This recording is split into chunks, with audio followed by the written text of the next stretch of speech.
Bob Griffin the Trace was right and Uncle KC was wrong.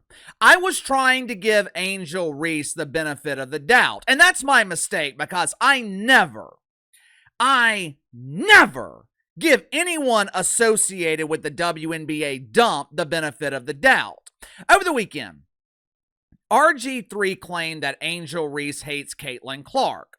The insinuation was that the hatred could be racially motivated. Now, I thought that hate was too strong of a word at the time. Angel Reese is damn sure jealous of Caitlin Clark. She's got a lot of anger. She has a lot of resentment towards the Great White Hope.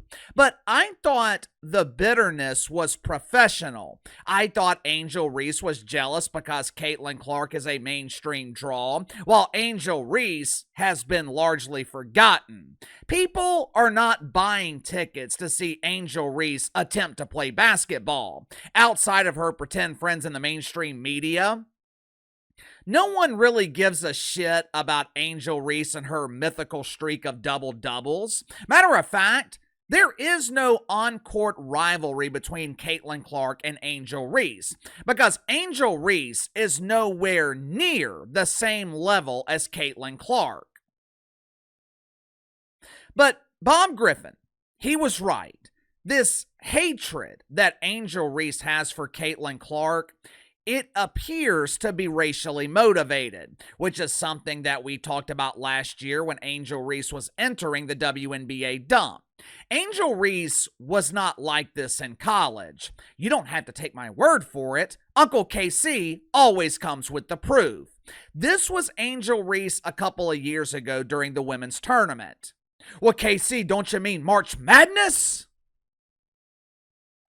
No, I mean the women's tournament. Watch it for yourself. He and Caitlin Clark don't hate each other. Like, I want everybody to understand that it's just a super competitive game. And, like, I would just wish people realize that. Like, I don't think Angel Reese and Caitlin Clark were ever friends. They weren't walking down the street together holding hands and singing their favorite Taylor Swift songs.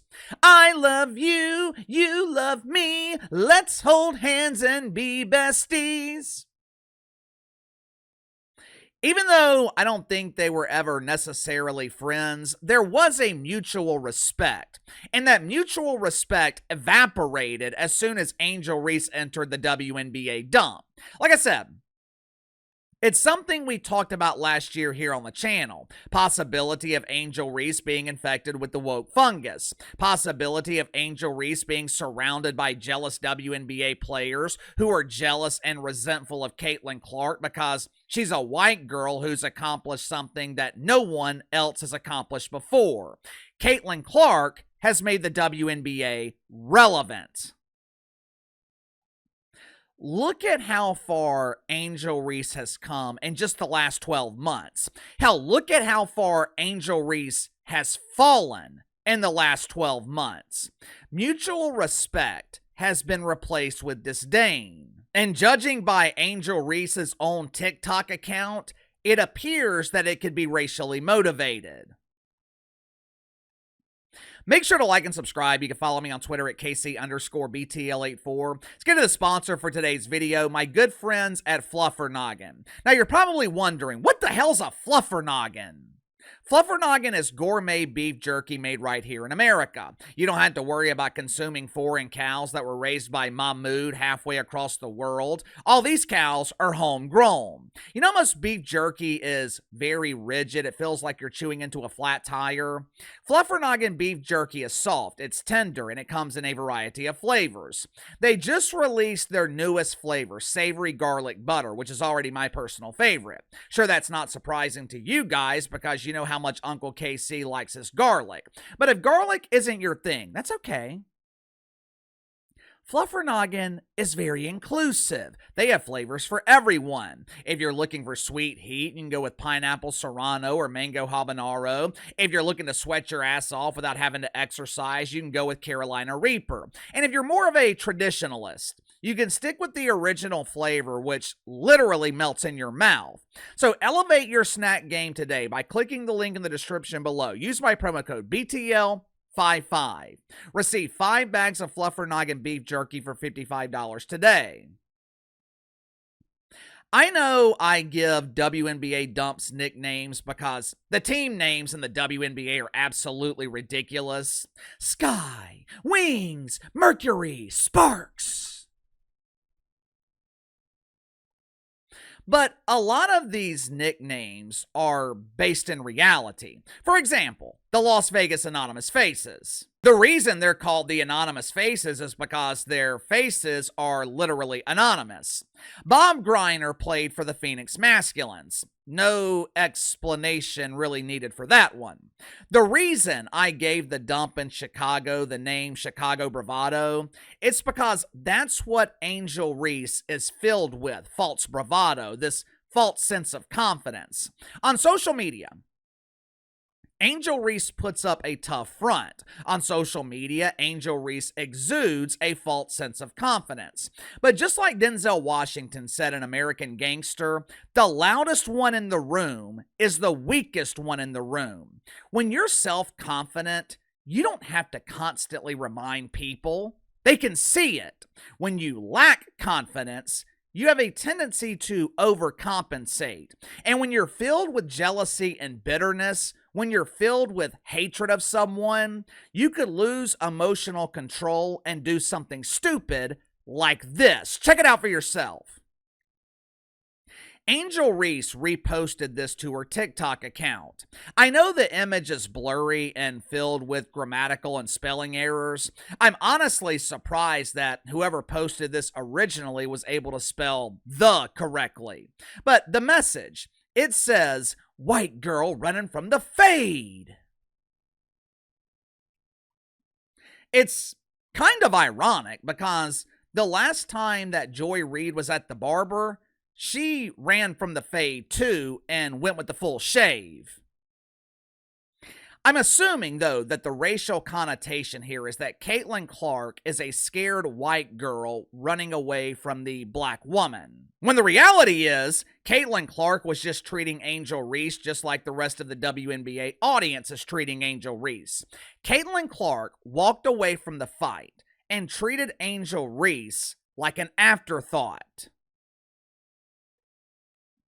Angel Reese posted this on TikTok yesterday. Here we are, 24 hours later, and I have yet to see the WNBA launch an investigation. Well, that's strange. Correct me if I'm wrong here. Wasn't it last Thursday that the WNBA launched their No Space for Hate campaign? No space for hate. No space for hate. Wouldn't this be an example of hate? Wouldn't this be an example of social media harassment? Me personally, I wouldn't do anything about it. I think everyone should be allowed to speak their minds and let the market decide who they will support.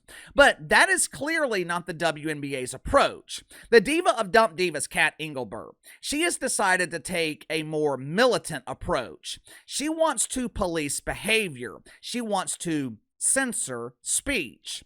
Now, with that being the case, why hasn't the WNBA launched an investigation into Angel Reese? Maybe, just maybe, it's because this initiative was never meant to monitor WNBA players. It was never meant to monitor the minuscule fan base of Angel Reese. This program was specifically designed for fans of Caitlin Clark, or as the media prefers to call them, white people.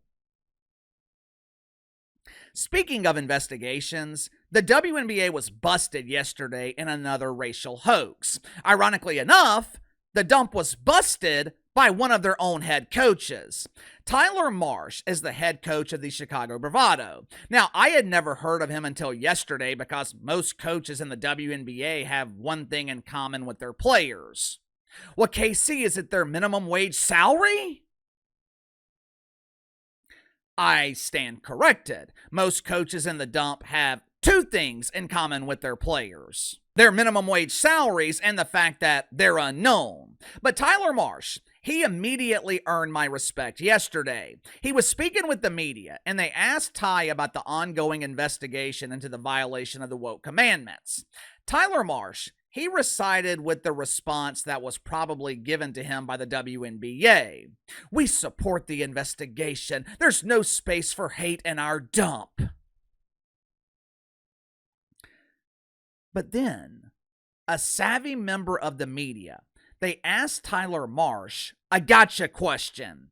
They asked him when he became aware of the hate speech. It was a brilliant question. They didn't ask when he became aware of the investigation. They asked Tyler Marsh when he became aware of the hate speech. With him being at courtside, you would assume that he heard the actual speech himself. To his credit, Tyler Marsh, he answered the question honestly. Watch for yourself. Coach, when did you become aware that there was hate speech that happened? I think when everyone else did. I think that it's something that we heard about, and so again, we're just forthcoming with anything that the league is able to do investigation-wise. Let me go ahead and translate that for you. What Tyler Marsh just admitted was he did not hear any hate speech during the game, and he didn't even know about this until the WNBA launched an investigation. And more than likely, the WNBA launched their investigation based on what people were saying on social media. It has been almost a week since this supposed hate speech took place. In that time, there hasn't been a single shred of evidence presented. 5 days in an era where nothing is hidden, nothing seems to be confidential, and there hasn't been one piece of evidence to support these baseless claims from the WNBA. But we do have evidence of potential hate speech from Angel Reese, which was directed at the cash cow. It was directed at the only player in this league that's capable of drawing an audience. But for some reason, the WNBA is choosing to exercise their right to remain silent. I wonder why. Give me your thoughts on this. Angel Reese posted a potentially racially motivated tweet about Caitlin Clark. Has Angel Reese been influenced by her jealous colleagues in the WNBA? Why hasn't the WNBA launched an investigation into Angel Reese? You tell me. Sound off in the comments below. I'll see you guys later.